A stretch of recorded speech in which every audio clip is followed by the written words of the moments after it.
나는 생명의 떡이니 내게 오는 자는 결코 줄이지 아니할 터이요 나를 믿는 자는 영원히 목마르지 아니하리라. 그러나 내가 너희에게 이르기를 너희는 나를 보고도 믿지 아니하는도다 하였느니라. 아버지께서 내게 주시는 자는 다 내게로 올 것이요 내게 오는 자는 내가 결코 내쫓지 아니하리라. 내가 하늘에서 내려온 것은 내 뜻을 행하려 함이 아니요 나를 보내신 이의 뜻을 행하려 함이니라. 나를 보내신 이의 뜻은 내게 주신 자 중에 내가 하나도 잃어버리지 아니하고 마지막 날에 다시 살리는 이것이니라. 내 아버지의 뜻은 아들을 보고 믿는 자마다 영생을 얻는 이것이니 마지막 날에 내가 이를 다시 살리리라. 연변과기대 정진호 교수님이 계신데 그분이 쓰신 책 중에 떡의 전쟁이라는 책이 있어요. 떡의 전쟁. 뭔가 의미가 팍 다가오나요? 떡의 전쟁. 우리 육신의 필요를 채우기 위해서 떡은 정말 중요하잖아요. 떡 없이 살 수 있나요? 떡이란 건 우리 양식이에요, 양식. 먹지 않고 살 수 있나요? 이 떡을 위해서, 더 많은 떡을 차지하기 위해서 지금도 많은 사람들이 각각 나라마다 전쟁을 하고 있어요. 눈에 보이는 전쟁, 보이지 않는 전쟁을 하고 있습니다. 더 많은 떡을 차지하기 위해서. 떡 때문에 중요한 것을 놓칠 수가 있어요. 더 많은 떡을 차지하기 위해서 열심히 살다가 생명의 떡을 잃어버릴 수도 있어요. 마귀가 예수님을 시험하였잖아요. 그 시험 첫 번째가 뭔지 아시죠? 돌로 떡덩이가 돼 떡을 만들라고 하셨어요. 그만큼 떡은 중요하고 무엇보다 이 떡으로 말미암아 십자가의 길을 가지 못하도록 붙잡는 경우가 있다는 거예요. 떡의 전쟁이라는 이 책의 제목은 이 떡으로 말미암아 더 많은 떡을 차지하기 위해서 정작 생명의 떡이신 예수님께서 우리에게 보여주신 십자가의 길을 바라보지 못하고 우리의 인생이 떡 때문에 무너지는 그러한 이 시대를 보게 하는 책이에요. 오늘 우리가 함께 본 말씀에는 예수님께서 당신의 존재에 대해 생명의 떡이라고 선언하셨습니다. 35절 말씀 보세요. 35절 말씀 시작. 예수께서 이르시되 나는 생명의 떡이니 내게 오는 자는 결코 줄이지 아니할 터이요 나를 믿는 자는 영원히 목마르지 아니하리라. 예수께서 이르시되 나는 생명의 떡이니 친히 당신 자신을 생명의 떡이라 이렇게 말씀하십니다. 우리의 욕심을 유지하기 위해서는 분명히 떡이 필요합니다. 이것은 물질적인 떡이에요. 그 떡은 우리 생명을 유지시켜줘요. 그런데 그 떡이 영원히 우리의 생명을 유지시켜 줄까요? 그 떡이 저녁 때 다 먹었죠?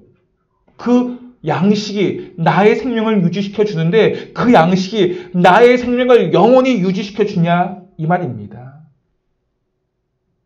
그렇지 않습니다. 물질적인 떡은 이 양식은 일시적으로 우리 생명을 유지시켜 줍니다. 하지만 생명의 떡 대신 예수님, 이 예수님께서는 자신을 믿는 자에게 결코 줄이지 아니하는 생명의 떡이 되어주셔서 영원한 생명을 주신다고 약속하셨습니다. 누구든지 자신에게 있는 것을 줘요. 내게 없는 것을 줄 수는 없어요. 예수님께서도 영원한 생명이 그분에게 있기 때문에 우리에게 영생을 줄 수 있는 것입니다. 예수님께서 생명의 떡이 되셔서 영생을 주시는, 이미 그분이 부활자가 되셨기 때문에 자신을 믿는 자에게 영생을 주실 수 있는 거예요. 우리에게 생명의 떡이 되어주신 주님, 그 주님께서 우리에게 영원한 생명을 주시기 위해서 이 땅에 오셨음을 믿으시기 바랍니다. 믿어지지 않나요? 마음에 감동이 오지 않나요? 떡의 전쟁, 더 많은 떡을 찾기 하기 위해서 지금도 수많은 사람들이 각국에 똑똑하다고 하는 사람들끼리 얼마나 많이 싸우는지 몰라요. 더 많은 떡을 차지하기 위해서. 근데 그 떡은 일시적이에요. 일시적. 또 우리 주님께서 영원한 생명, 우리에게 영원한 생명을 주시기 위해서 생명의 떡이 되셔서 이 땅에 오셨다는 거예요. 누구를 위해서? 우리에게 영원한 생명을 주시기 위해서. 얼마나 감격적인 일이 아니겠습니까? 우리 주님께서 이렇게 생명의 떡이 되어주셔서 이 땅에 오셨고 우리를 부르시고 만나기를 원하신다는 거예요. 그 당시 사람들은 예수님께서 기적을 일으키고 아픈 자를 고치니까 호기심 속에 예수님을 만나러 왔기도 했어요. 하지만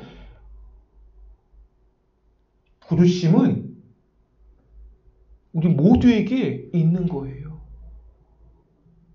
영생을 주시는 것은 어느 한 사람을 위해서, 몇몇 사람을 위해 주시기 위해 예수님께서 이 땅에 오신 것이 아니에요. 세상에 있는 모든 사람들 주님께서는 초청하셨어요. 구원의 자리로. 예수님을 통해서, 하나님께서는 예수님을 통해서 모든 사람을 구원의 자리로 초청하셨습니다. 그리고 어떤 사람은 나 바빠. 그런 찬양 있죠. 소도 사야 되고, 집도 사야 되고, 뭐도 이렇게 해야 할 일이 많아가지고 예수님의 그 초청에 응하지 아니하는 그러한 사람들의 모습을 우리가 보았어요. 찬양을 했습니다. 반대로 예수님의 초대에 응하는 사람들이 있습니다. 이렇게 예수님의 초대에 응한 사람들에게 놀라운 약속, 우리가 아까 읽었던 말씀, 내게 오는 자는 결코 줄이지 아니할 터요, 나를 믿는 자는 영원히 목마르지 아니하리라. 이게 주님의 약속의 말씀이에요. 우리는 먹지 않으면 배가 고픕니다. 떡으로, 양식으로 채워야 돼요. 물을 마시지 않으면 우리는 목말라요. 갈증이 생깁니다. 그 육신의 갈증을 채우기 위해 계속해서 물을 마셔야 돼요. 우리는 육신만 있는 게 아니에요. 영혼이 있습니다. 영혼. 영혼의 갈증이 있어요. 영혼의 갈증. 영적 존재에게 이 영혼도 갈증을 느껴요. 그래서 사람들은 이 갈증을 해소하기 위해서 더 많은 것을 가지면 해소할 수 있다고 생각을 합니다. 더 많은 것을 누리면 해소할 수 있다고 생각을 합니다. 그러나 잠깐의 만족, 잠깐의 목마름이 해결되는 것 같다가 또 갈증을 느낍니다. 왜냐하면 참된 만족을 느끼지 못하기 때문에 그렇습니다. 잠깐 내가 가지고 있는 것, 소유하고 있는 것을 말미암아 잠깐 만족을 누립니다. 그런데 또다시 갈증을 느끼는 것입니다. 아무리 돈을 많이 가지고 있어도 만족하지 못합니다. 그래서 결국에는 마음에 공허함이 생기고 허무함, 절망에 빠지고 두려움 속에 빠지게 되는 것입니다. 그래서 복지가 잘 되어 있으면 다 좋을 것 같지만 그렇지 않아요. 노후가 보장되어 있고 많은 혜택과 편안한 삶을 누리고 있음에도 불구하고 북유럽에 있는 많은 나라들이 자살률이 많이 높습니다. 그들은 많은 보장이 되어 있어요. 노후 보장들이. 많은 것을 가지고 있습니다. 혜택을 누리고 있습니다. 그렇지만 그들은 마음 안에 참된 만족을 느끼지 못하기 때문에 공허함 속에서 불안함 속에서 낙심하고 절망하게 되는 것입니다. 우리도 어쩌면 지금 내게 필요한 거, 이것만 있으면 내가 만족할 텐데 하는 것이 있지 않습니까? 이것만 있으면. 근데 그것이 주어지잖아요. 잠깐 그 목마름이 해결된 것 같지만 또다시 다른 목마름을 발견하게 됩니다. 그리고 그 목마름을 해결하기 위해서 또 우리의 시간을, 생명을 낭비해 버립니다. 인간의 목마름은 끝나지 않습니다. 계속해서 목마르게 됩니다. 이러한 사람들에게 예수님께서는 영원히 목마르지 아니하게 하겠다라고 말씀하고 있다는 거예요. 나를 믿는 자에게 영원히 목마르지 아니하게 하겠다.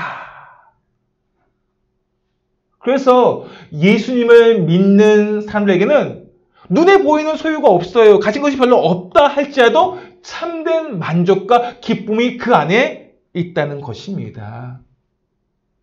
오늘 우리가 예수님을 믿음으로 말미암아 참된 만족과 기쁨을 누리는 은혜가 있기를 예수님의 이름으로 축복합니다.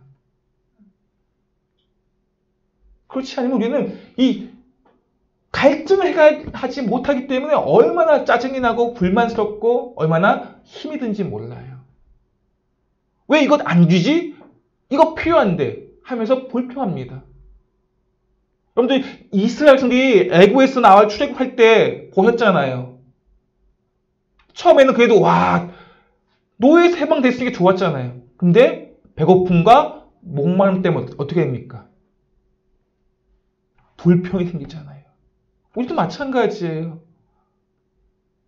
우리도 배고픔과 목마름으로 말미암아 불평이 생길 수가 있어요. 내 안에 예수님으로 말미암아 우리 안에 참된 만족이, 참된 기쁨이 없게 되면 불평과 원망이 끊이지 않게 되는 것입니다. 오늘 우리 주님께서 생명의 떡으로 오셨고 우리 목마름을 해결시키시기 위해서 이 땅에 오셨습니다.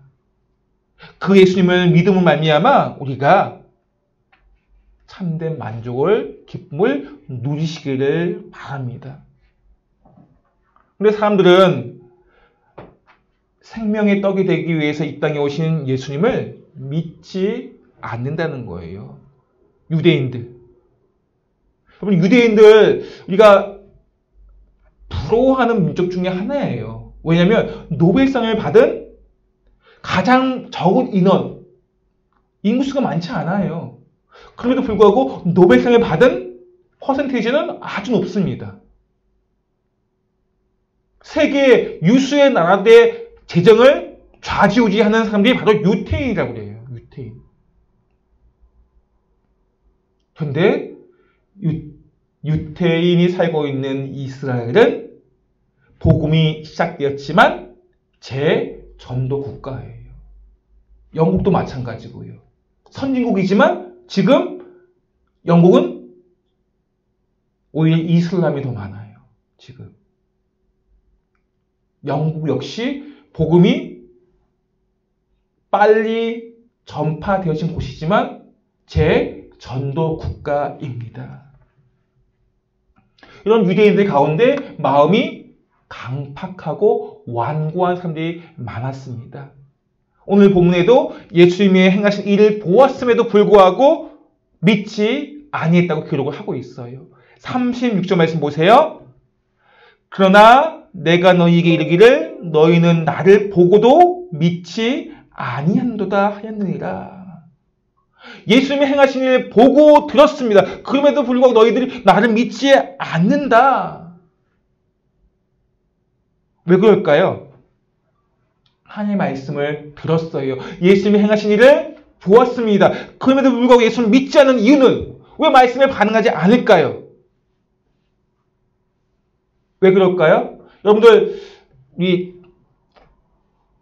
우리의 신경을, 육체를 이렇게 건들면 반응을 하잖아. 그치? 반응을 하잖아. 그쵸?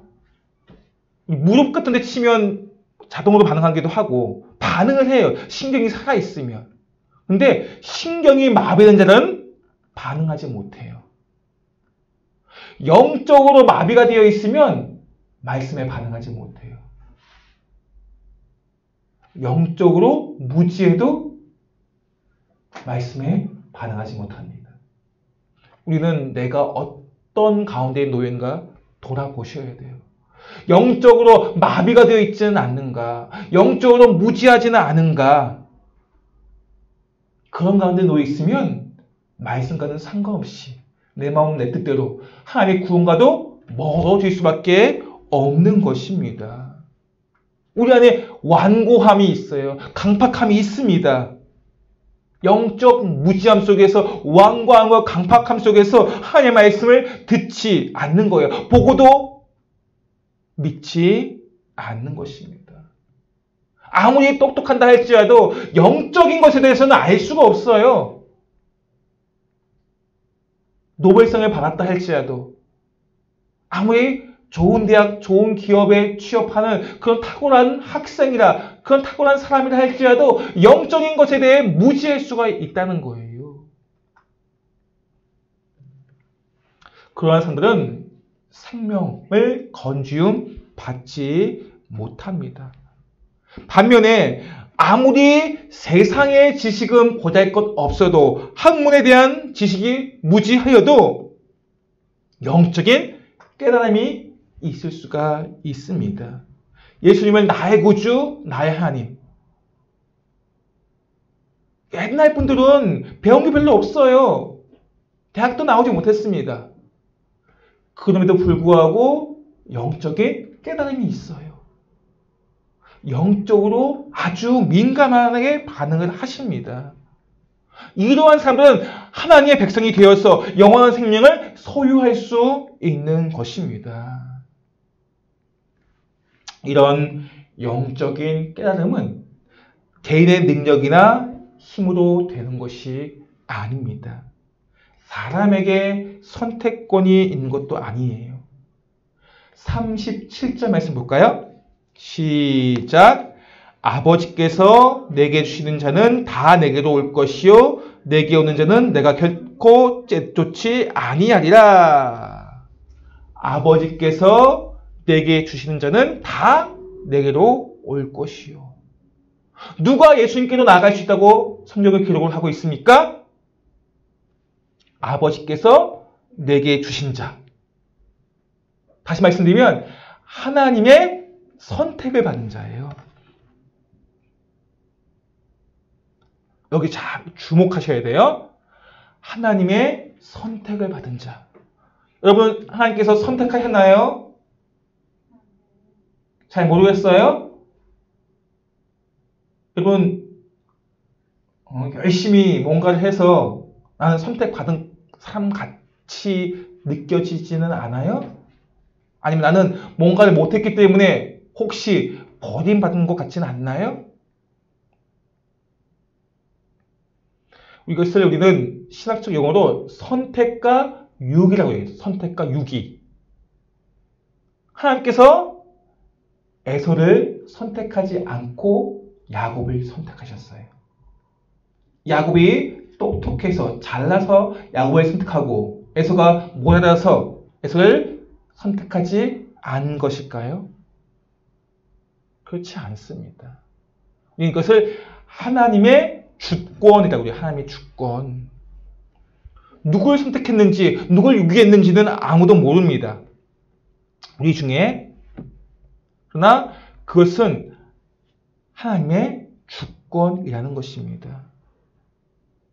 우리는 하나님의 주권을 인정하며 겸손히 하나님께 경배하는 예배자로 서 있으면 되는 거예요.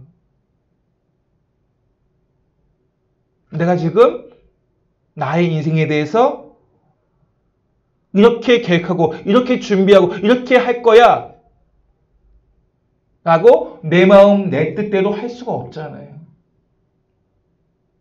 하나님의 주권 안에 있습니다. 중요한 것은 이 주권을 인정하는 거예요. 아버지께서 내게 주시는 자, 이미 선택은 지금 선택된 게 아니에요. 창세 전에 이미 선택되어졌어요. 누구를 선택하셨는지는 아무도 모릅니다. 내가 선택되었는지, 내가 교회 안에 있기 때문에 나는 선택되어졌을 거야 라고 할 수도 있고, 교회 밖에 있기 때문에 나는 선택되어지지 않은 거야 라고 생각할 수도 있겠지만 그렇지는 않아요. 교회 안에 있어도 선택되지 않을 수가 있어요. 교회 밖에 있어도 선택된 자가 있을 수가 있습니다. 이미 선택과 유기는 창세전에 다 이미 정해져 있습니다. 우리는 모르지만 약속의 말씀을 붙들고 겸손히 주님을 의지하고 나아가는 것입니다.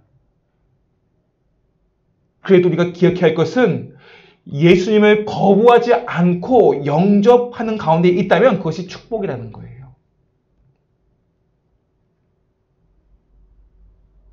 예수님을 거부하지 않고 있다면 그것이 축복이에요.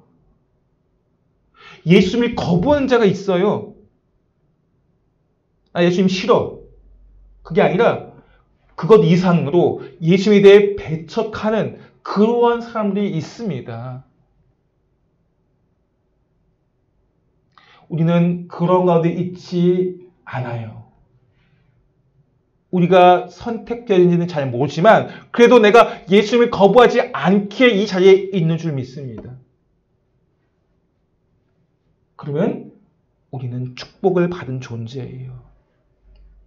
지금 우리가 어디에 있든지 어디에서 예배를 드리든지 무엇을 하고 있든지 예수님의 마음에 두고 영접하고 있다면 세상의 그 어떤 사람들보다 복된 자임을 믿으시기 바랍니다. 반면에 앞에서도 말씀드렸죠. 유대인들, 이들은 예수님을 거부하는 사람들이에요. 많은 유대인들이 예수님을 거부하고 있습니다. 물론 그렇지 않은 유대인들도 있어요. 그들은 영원한 생명을 누릴 수가 없어요. 너희는 나를 보고도 믿지 않는구나. 예수의 말씀을 들었어요. 예수님이 행하신 일을 보았습니다. 그럼에도 불구하고 믿지 않습니다. 이러한 사람들은 목마름을 가지고 살아갈 수밖에 없는 것입니다. 계속해서 목마를 수밖에 없는 거예요. 예수님을 거부했기 때문에. 우리 주님께서는 이처럼 예수님을 거부하는 자에게도 이렇게 말씀하고 있습니다. 내게 오는 자는 내가 결코 내쫓지 아니하리라. 내게 오는 자는 내가 결코 내쫓지 아니하겠다라고 말씀하고 있다는 거예요. 내가 지금 어떤 범죄를 범하였고 어떤 상황에 놓여 있다 할지라도 예수님께 가기만 하면 내가 주님께서 내쫓지 않겠다는 거예요. 그래서 어떠한 범죄를 범했다 할지라도 저희도 말씀드렸죠. 지존파 사건. 끔찍한 범죄를 저질렀음에도 불구하고 그 마지막은 주님을 찬양하면서 사람을 살인했어요. 인육을 먹었다고 합니다. 그런데 그런 사람을 어떻게 용서할 수 있겠어요? 사람의 심정으로 나의 마음으로는 할 수 없지만 주님께서 오늘 말씀에 내게 오는 자는 내가 결코 내쫓지 아니하리라. 그 죄인이 인내하신 구세주여 이렇게 찬양하고 사형대에 올라갔어요. 교수대. 마지막에 주님을 영접하고 주님께 나아간 것입니다. 그러한 사람을 향해 내게 오는 자는 내가 결코 내쫓지 아니하리라. 예수님께 가기만 하면 되는 것입니다. 그 당시 많은 유대인들이 마음의 완고함으로 예수님을 거부하였지만 우리 예수님께서는 그럼에도 불구하고 그들을 국률함으로 대하시고 예수님께 오기를 원하셨습니다. 그 주님의 마음은 우리를 향해서도 마찬가지예요. 우리 가운데도 마음의 강팍함이 있고 완고함이 있을 수가 있습니다. 예수님을 찾지 못하는, 찾지 않는, 거부하는 사람들이 있어요. 그러한 영혼들을 위해서 우리는 기도해야 합니다. 어떤 친구들은, 어떤 분들은 자신이 좀 그래도 뭔가 그리스도인답게 행하는 그 모습이 있을 때 내가 예수님 앞에 갈 거야 라고 합니다. 어떻게 보면 그렇지 라고 할 수도 있지만 그건 교만이에요. 우리가 주님 앞에, 하나님 앞에 나아가는 것은 나의 모습을 가지고 나아가는 게 아니에요. 내가 이렇게 해왔기 때문에 이런 나의 의를 가지고 예수님께 나아간다. 이것은 바른 생각이 아니라는 것입니다. 우리 예수님은 내가 어떤 모습이든 이 모습 그대로 주님께 가기만 하면 되는 거예요. 내 모습 그대로 주님께 가시면 되는 것입니다. 내가 어떤 행위를 했다고 해서 이것을 받아주고 저것은 받아주지 않는 그런 분이 아니에요. 내가 어떤 행위를 했기 때문에 나를 받아주신 것이 아니라는 것입니다. 그렇다면 십자가가 왜 필요합니까? 내가 이런 행위를 했기 때문에 예수님께 갈 수 있다면 십자가가 왜 필요하겠습니까? 우리의 의를 가지고 가면 되지요. 세상의 그 어떤 공로로도 우리 죄의 대가를 지불할 수는 없어요. 나의 죄의 대가, 내가 어떤 공로를 가지고 있다 할지라도 죄의 대가를 지불할 수가 없습니다. 오직 예수님의 보혈의 공로에 의지할 때만이 이 죄가 사함을 받을 수 있는 거예요. 죄에서 자유함을 누릴 수 있는 것입니다. 우리 가운데 어떤 사람이 창세 전에 하나님의 선택을 받은 사람인가는 아무도 모릅니다.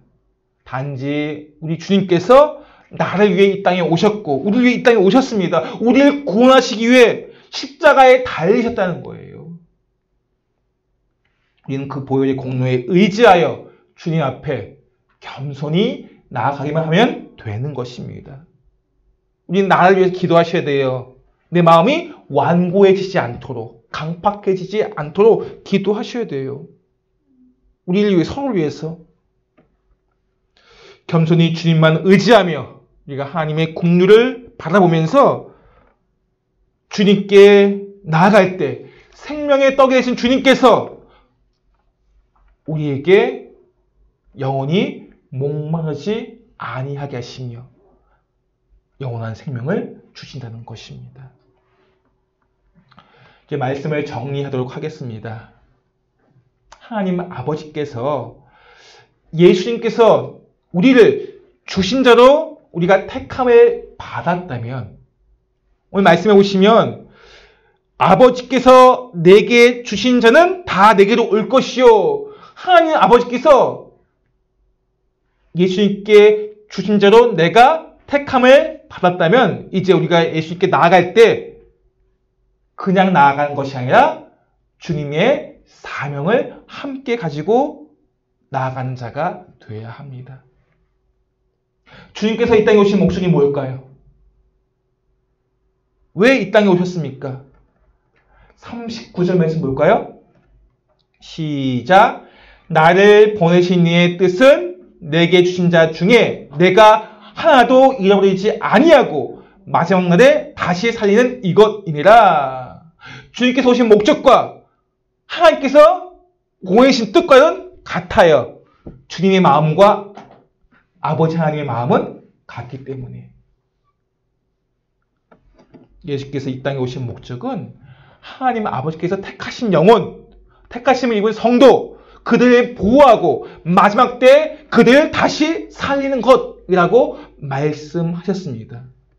그래서 우리 주님께서는 선한 목자로 오셨고 그들을 보호하고 풍성한 생명을 얻도록 하셨습니다. 그리고 이 사명을 마치시기 위해서 십자가 위에 달리신 거예요. 오늘 말씀처럼 한 영혼도 잃어버리지 않도록 하기 위해서 십자가 위에 달리신 것입니다. 그 길을 선택하셨습니다. 아버지께서 내게 주신 자 중에 그 중에 아무도 잃지 않기 위해서, 하나도 잃지 않기 위해서 십자가의 길을 택하셨습니다. 십자가의 보혈로, 그래서 우리는 십자가의 보혈로 그 공로로 택하심을 입은 성도들은 마지막 날에 다시 살아나게 되는 것입니다.